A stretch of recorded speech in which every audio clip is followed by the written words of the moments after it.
안녕하세요. 개혁의 소리입니다. 제9장 성경적으로 바라본 비상계엄과 서부지방법원 폭동에 관하여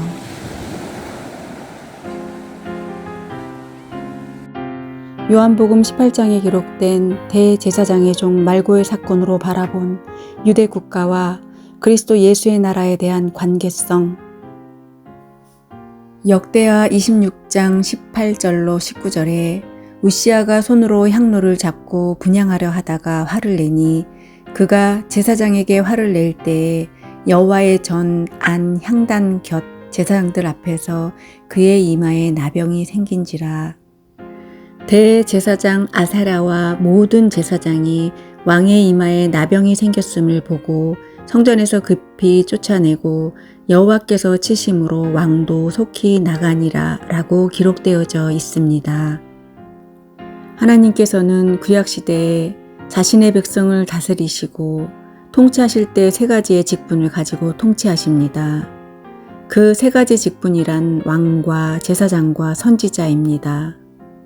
이 세 가지의 직분은 각각 분리되어 있고 금도의 선이 분명히 있는 것입니다.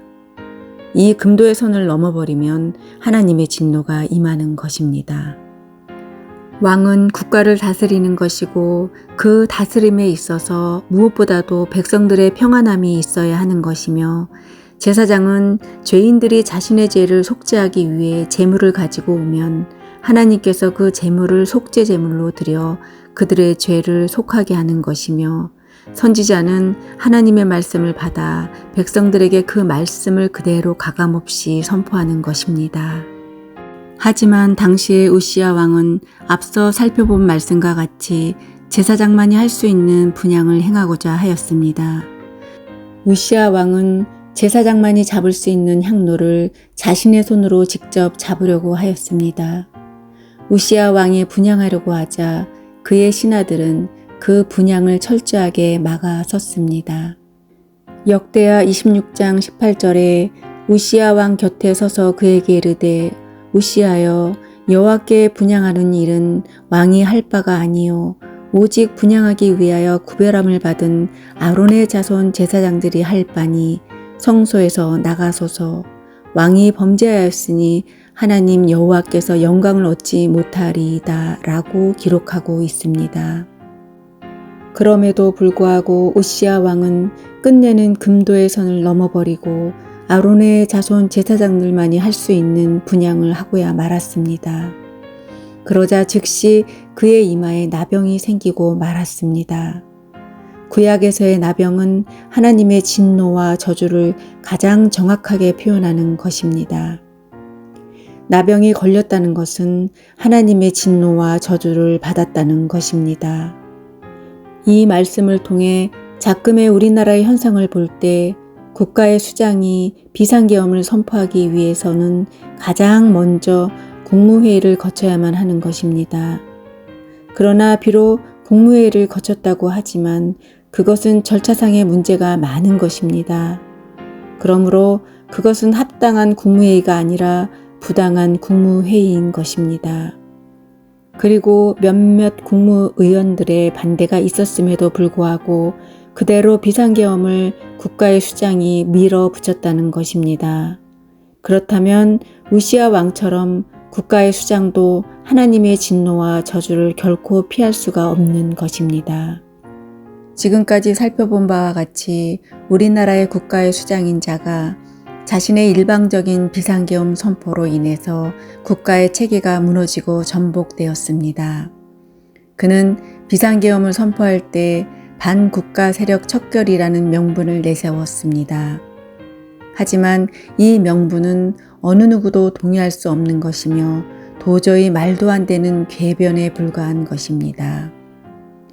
이러한 궤변에 한국교회는 동조하지 않고 묵묵히 기도로 하나님께 아뢰어야만 했음에도 불구하고 오히려 성도들을 자극하여 동조하게 하고 급기야는 자신들이 반국가 세력이 되고야 말았습니다. 과연 누가 반국가 세력인가? 평온했던 국민들의 삶에 반국가 세력이라는 이름의 돌을 던지고 상처를 입힌 그들이 반국가 세력인 것입니다. 왜냐하면 국가는 국민이고 국민이 국가이기 때문입니다. 이렇듯 국가인 국민에게 돌을 던진 자가 바로 반국가 세력인 것입니다. 이제 그들의 기세 등등함은 점차 사라지고 있습니다. 그리고 조만간 헌법재판소에서 파면이 인용되면 약간의 발작은 있겠지만 그 발작은 잠깐 뿐일 것입니다. 그리고 이 일을 계기로 하여 어리석은 자들의 악행이 만천하에 드러나고 말았습니다. 이렇듯 드러나게 된 것은 바로 역사의 주인이신 하나님의 역사하심인 것입니다. 그 어떠한 권력도 하나님의 주권을 능히 넘어설 수 없는 것입니다. 이러한 명명백백한 진리를 세상 사람들이 아닌 교회의 지도자들이 부정하고 있습니다. 이것은 하나님의 진노만을 살 뿐입니다. 이제 더 이상 이러한 죄악을 멈추고 하나님 앞에 무릎을 조아리고 고개를 숙이고 자신의 마음을 내어놓고 통곡하며 울부짖어야 할 것입니다.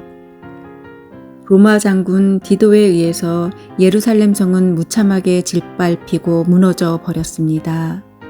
그리고 그들은 서쪽의 벽을 남겨두고 떠나게 되었습니다.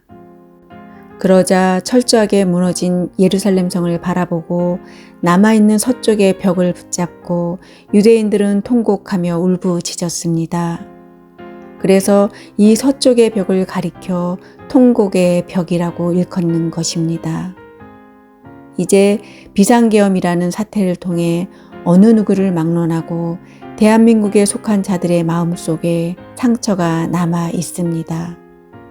비그리스도인들은 그 상처를 서로가 위로하면서 살아가야만 할 것이고 그리스도인들은 그 상처가 자신들이 세상의 소금과 빛과 미랄의 사명을 감당하지 못한 책임으로 인하여 생긴 것임을 자인하고 하나님께 회개해야 할 것입니다.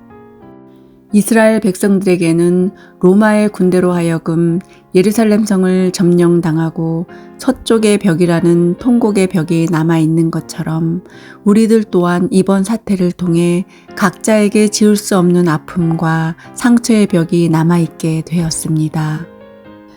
그러므로 그 벽을 바라보면서 비그리스도인들이나 그리스도인들이나 그 벽이 자신들의 죄악으로 인한 결과임을 자인하면서 겸손히 하나님께 모든 것을 맡겨야 하는 것입니다. 칼빈은 교회와 국가의 분리를 주장하면서도 이 두 개의 기관이 서로 협력하는 관계라고 말합니다. 그는 말하기를 국가가 교회의 신앙에 대해서 강요하거나 반대해서는 안 되며 국가는 교회를 보호하고 그 교회의 바른 교훈이 전파될 수 있도록 도와야 한다고 했습니다. 또한 칼빈은 저항권에 대해서 말하였는데 국가가 하나님의 법을 거스르는 경우에 저항할 권리가 있다고 말하며 국가가 하나님의 말씀을 정면으로 거스르고 악을 장려할 경우에 국민들은 이에 대해서 순종할 의무가 없다고 강조하였습니다. 그러나 칼빈은 이 저항함에 대해서 말하기를 이는 폭력을 통한 저항이 결코 아니라 법적인 절차를 통한 개혁을 의미하는 것이라고 합니다.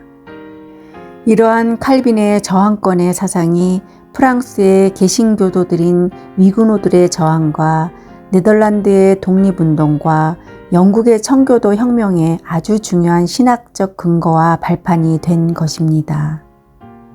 칼빈은 하나님께서 세우신 질서 속에서 국가가 올바른 정치의 역할을 수행해야만 하며 정의와 공공의 복지를 실현하는 것이 국가의 본질적인 사명임을 주장합니다.